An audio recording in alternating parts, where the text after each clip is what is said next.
Máme upraviť nasledovný číselný výraz. Poďme na to.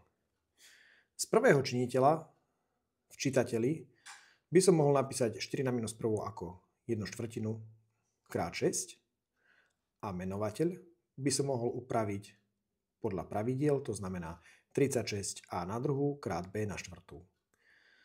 V druhom činiteli mám 36 a a na minus 3 napíšem ako 1 lomeno a na 3 krát 1 lomeno b na 3. Následne po jednoduchej úprave dostávam 6 lomeno 4 krát 36 a na druhú b na štvrtú krát 36 krát a na 3 krát b na 3 lomeno 1. Keď pokračujem ďalej, môžem urobiť nasledovné. 36 sa mi vykráti a 6 so štvorkou tiež. Ostáva mi tam tým pádom 3 polovice krát